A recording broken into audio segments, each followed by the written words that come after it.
Good day, everyone. My name is Adam Livingston, and I am the Bitcoin Wizard here with Swan Bitcoin for you today. Gresham's law describes a simple yet powerful chain reaction that appears whenever two kinds of money circulate with the same face value but different real value. So I want you to think of a market where every merchant is required by law to treat a clipped silver coin as equal to a full weight one. Consumers immediately recognize that the lighter coin loses purchasing power faster, so they spend it first and tuck the heavier coin away for safekeeping. Legal tender rules or a pegged exchange rate prevent prices from adjusting to reflect the quality gap, which means the weaker money cannot be discounted in daily trade. Rational actors therefore transfer their store of value demand to the superior money and use the inferior money as a medium of exchange. Once this behavior begins, distinct monetary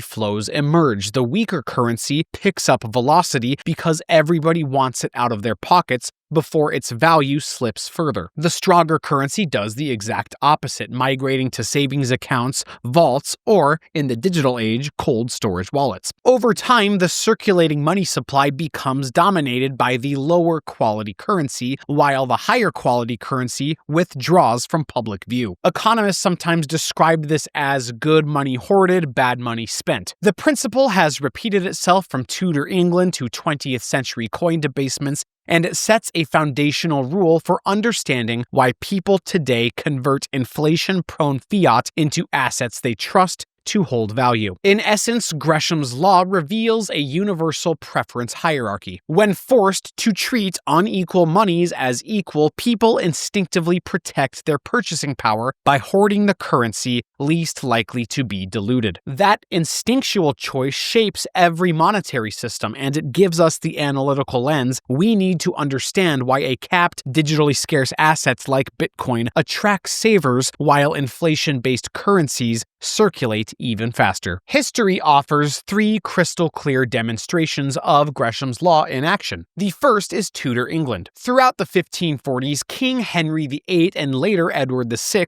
quietly reduced the silver content of England's coinage to fund wars and royal spending. By the time Elizabeth I inherited the mess in 1558, full-weight coins had almost vanished from day-to-day trade. Yet merchants were still required to accept the debased pennies at the same face value. Ordinary people were not fooled. They hoarded the heavier pieces, melted some into bullion, and moved them across the channel, leaving clipped and sweated coins to dominate the market. Elizabeth's 1560 through 1561 Great Debasement recoinage had to call hundreds of tons of bad money off the streets and strike fresh, full fineness coins to restore the public trust. The episode shows that when legal tender forces parity, the public instinctively stashes the superior currency and spends the weaker one. Second, the United States in 1965. Until then, dimes, quarters, and half dollars were 90% silver. Rising bullion prices meant that each coin soon contained metal worth more than the face value of the coin. So Congress responded with the Coinage Act of 1965, swapping silver for copper nickel, while insisting both versions were worth the same 25 or 50 cents. The Gresham dynamic lifted overnight. Americans pulled silver coins from change jars, vending machines, and casino slots, then stored them or sold them while the new clad coins filled the cash registers. Within 2 years, hardly any pre-1965 silver circulated, and the Treasury had to mint billions of additional clad coins to relieve the shortages. Again, the better money disappeared once unequal coins were declared equal. Third is Weimar Germany in 1923. As the paper mark spiraled from 4 per dollar after World War I to trillions per dollar within 5 years, Germans converted wages into gold, foreign currency, or durable goods the same day that they were paid. Gold marks and US dollars hid in mattresses and foreign bank accounts while the paper mark raced from hand to hand or was used as wallpaper and kindling. Hyperinflation merely sped up what Gresham's law predicts. The inferior currency became a hot potato the superior one a store of value. Across centuries and continents, this pattern repeats when authorities mandate a one-to-one exchange between strong and weak money. Citizens protect themselves by hoarding the strong and spending the weak. Gresham's law is less a historical curiosity and more a universal rule of monetary behavior. If you step into the modern fiat era, the script repeats itself with uncanny fidelity. In Argentina, every single devaluation since the collapse of the currency board in 2001 has prompted citizens to spend from pesos to US dollars, gold, jewelry, or more recently, stablecoins and Bitcoin. Grocery clerks update the shelf prices twice a week, yet the blue dollar rate is checked 10 times a day, illustrating how quickly the weak currency circulates once trust evaporates. Zimbabwe's hyperinflation furnishes an extreme illustration. By late 2008, a $10 trillion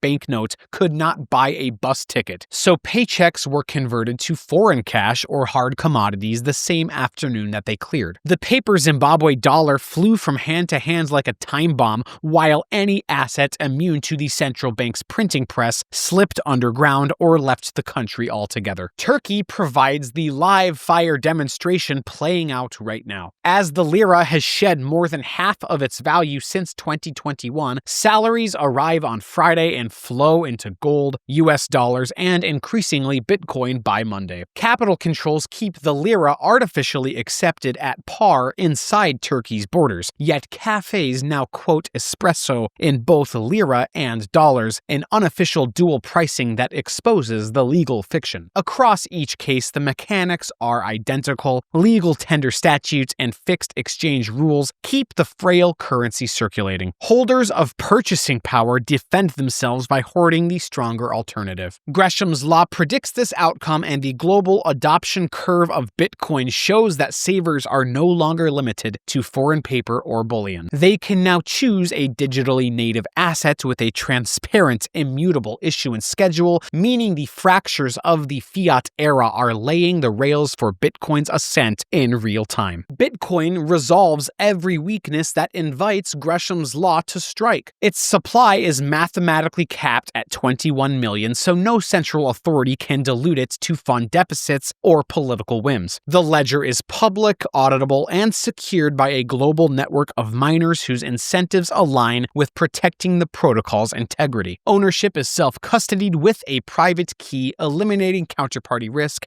and capital control barriers. The settlement takes minutes across all borders of the world without relying on corresponding banks, and every 10 minutes the system provably honors the same rules for everyone everywhere. In short, Bitcoin offers permanent scarcity, censorship resistance, and near frictionless transfer, qualities that position it as the clear, good money people gravitate toward once fiat currencies reveal their inflationary fragility. Walk through any paycheck cycle today and you can see Gresham's law work in real time. Salaried professionals receive dollars on Friday, but by the weekend, whatever isn't earmarked for rent or groceries is whisked into Bitcoin. Their instinct is the same as Tudor's merchants. Keep the money that cannot be clipped, spend the money that can. Small businesses follow suit. Coffee shops in Argentina and Turkey settle day-end receipts in local currency only long enough to cover next week's inventory, then sweep the surplus into sats or dollar-backed tokens to shield margins from overnight devaluation. At the corporate level, the pattern scales as well. Strategy converts proceeds and share issuance into hundreds of thousands of Bitcoin. Metaplanet aims for the same playbook in Tokyo as well as sequans, and even Tesla holds a decent chunk of BTC on the balance sheet. These treasuries are not chasing speculative upside, they are hedging the certainty of balance sheet dilution under the fiat accounting.